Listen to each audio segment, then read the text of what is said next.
El Opel Ascona, los clásicos del motor. Este la verdad es que era un vehículo que pasaba muy desapercibido, pero contaba con un motor extraordinario. Montaba la mecánica del Kadett GSI. Salió con la versión de, al igual que el Kadett, la 1.8 de 115 caballos y la 2.0 de 130. Este es un vehículo que tuve yo en su día. Los Ascona, al igual que los otros Opel de gasolina de aquella época, pues tenían los problemas de que contaban con motores muy buenos, pero el chasis a nivel de amortiguación no acaba de ir redondo, cosa que estaba atenuado al adquirir el mío. No le tuve que hacer nada, ya venía así. Contaba con unos amortiguadores Koni y luego las llantas también estaban cambiadas y los neumáticos de serie equipaban unas 185, 65-14 si no recuerdo mal. Y aquel que me vendieron a mí tenía 205-50-15, por lo cual, aparte de la amortiguación, muchos de los fallos de bastidor en la entrada de curva, pérdida de motricidad, imprecisión, cuando probé alguno normal, quedaron muy atenuados. Y la verdad es que con el cambio de ruedas incluso el desarrollo era un poquito más corto, un poco más, no mucho. Pero también se notaba en las marchas, la verdad es que para mi gusto el coche andaba muy bien, para la época dejaba estirada a mucha gente, o sea, podías ir muy muy rápido con él. Y me lo pasé muy bien, era una máquina muy divertida. Esos 130 caballos, creo que cortaba a 5.600 revoluciones, no cortaba, perdón, la potencia era 5.600 revoluciones, cortaba en 6.800 o por ahí, si no recuerdo mal. Y el par era de 18,4 con una curva de par muy plana, que para la electrónica que existía entonces, ahora con los turbos y toda la electrónica que te ofrecen el par, una curva planísima, desde muy pocas revoluciones, en la que el momento estaba muy bien resuelta en aquellas épocas, con un motor de cotas super cuadradas que tenía mucha fuerza desde abajo, podía salir desde el ralentí en una cuesta si quería, soltando un embrague simplemente, y el coche se movía hacia arriba, no había ningún problema. Y las aceleraciones y sobre todo las recuperaciones eran extraordinarias porque encima no pesaba demasiado, estaba como en 1050 kilos, si no recuerdo mal, de serie, para una berlina de 440 de largo, o sea, grande para las fechas, y con una buena habitabilidad interior, 5 plazas, un coche con plazas cómodas. La verdad es que estaba muy, muy bien, muy bien, muy bien. A mí el que me vendieron contaba además con unos faros de largo alcance añadidos, unos CBE, lo cual le da un extra por la noche en seguridad e iluminación. Y lo que le echamos en falta pues era el equipo de frenos, a pesar de intentar montar buenos componentes para mejorar una frenada que para mi gusto era escasa, sobre todo la fatiga, no tanto en potencia, pero en coche los discos de delante eran ventilados, pero los traseros, o sea, eran tambores. Y claro, luego también a la hora de frenar en apoyo o frenar fuerte recto, pues lo hacía un poquito impreciso, con tendencia a bloquear las ruedas traseras.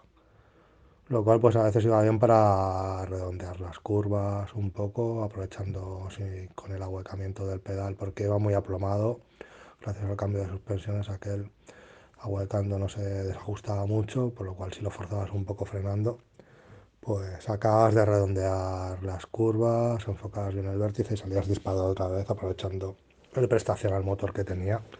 Me acuerdo de una revista de coches que me compré que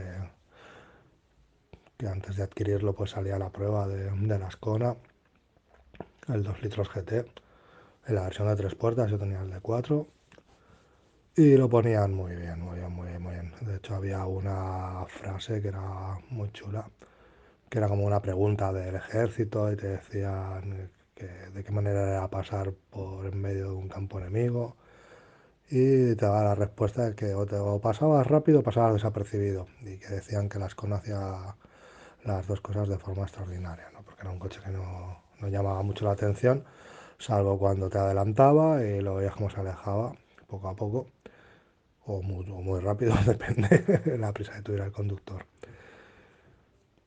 Un buen maletero también, consumos correctos para las prestaciones del motor. Era de marcador, yo recuerdo que lo había puesto, supongo que el tope, que eran unos 220. No marcaba más de ahí, o sea, y haber hecho viajes a ritmo muy fuerte sin bajar de 200, como el que dice, y nada. Sin inmutarse, temperatura inamovible. Lo único que no tenía aire acondicionado. Y eso para mí no sé si se podía poner como opción o no, no lo recuerdo. Me lo entregaron con un equipo de música así un poquillo decente, que después mejoré con unos altavoces JBL y detrás creo con unos Alpine de 3 vías. Pero y bueno, y el interior pues también muy al estilo de Opel, con la información necesaria, pero sin nada de más, buenos acabados. Pero lo que más destacaba del coche, sí o sí, era el motor, la verdad. Motor por aceleraciones, prestaciones, un vehículo que no te lo esperabas encima. Lucía un 2.0i en la popa del mismo que daba alguna pequeña pista del que y las islas de GT en los laterales. Pero vamos, que la gente se sorprendía mucho de lo que caminaba aquel coche y el mío de lo que se aguantaba. Bueno, el mío o cualquiera que hubiera tenido esas modificaciones, que eran simplemente unos CONI, el cambio de llantas y la sección más ancha de neumáticos, pues también lo mismo. Bueno, aparte de los neumáticos también, al llevar un código de velocidad más alto, era código ZR, 205.50.15 en código ZR, pues también tenía los laterales más reforzados, tenía menos deriva, el perfil era más bajo y tenía menos deriva el vehículo, por lo cual era más preciso. Y a cualquiera le hubiera sentado muy bien, además que las llantas de 15 con los neumáticos 205 encajaban sin problemas. Allí no pasaba como en el CAET, por ejemplo, que en la parte trasera tenías que ensanchar la aleta porque no entraban y luego tenías problemas con las cadenas. O sea que todo genial. Y le hubiera quedado muy bien, cosa que nunca ocurrió, que lo hubieran incorporado el motor, el 2 litros, 16 válvulas, que sí que igual los Cadet, GSI, y que luego el Vectra sí que se pudo beneficiar de él. Pero siempre me quedé con el gusanillo de que con lo poquito que pesaba realmente el coche, para ser un sedán de 4 puertas, un turismo de 4 puertas grande, ese motor le hubiera sentado esos caballos extras de maravilla. De maravilla, la verdad, me hubiera gustado muchísimo ver una Ascona con esa motorización.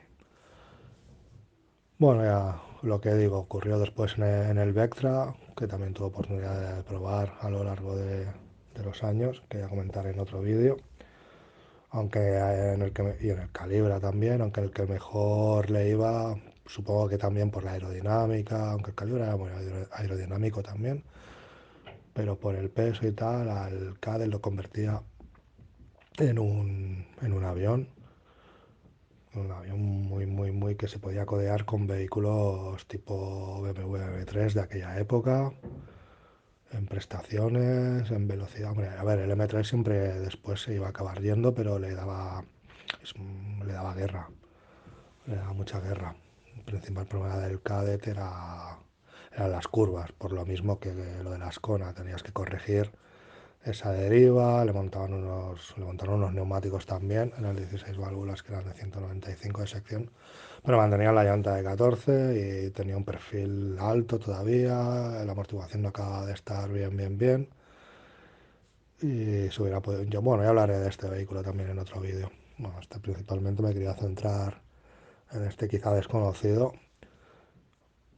como un vehículo clásico ahora, pero muy prestacional en aquella época y que a mí me dejó muy buen sabor de boca, la verdad. Lo tuve como 4 años, ¿no? Haciéndole algo así como 25 o 30 mil kilómetros por año.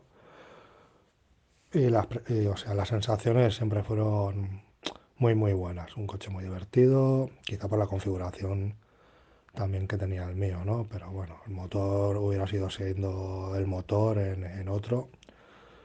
Y sí que yo a todo el mundo que veía que tenía uno le recomendaba, pues, oye, cámbiate las llantas, cámbiate la suspensión, que lo vas a notar, si puedes hacer alguna mejora en los frenos, que yo, aparte de elegir los mejores componentes que se podían, pues no me metí en más fregados, ni de discos más grandes, ni de piezas más grandes, le puse unos frenados buenos también en los tambores traseros.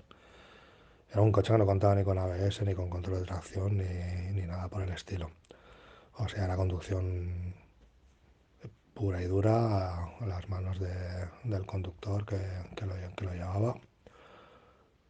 Y bueno, nada, muy satisfactorio, con unas recuperaciones, como ya digo, muy buenas también. Salía disparado.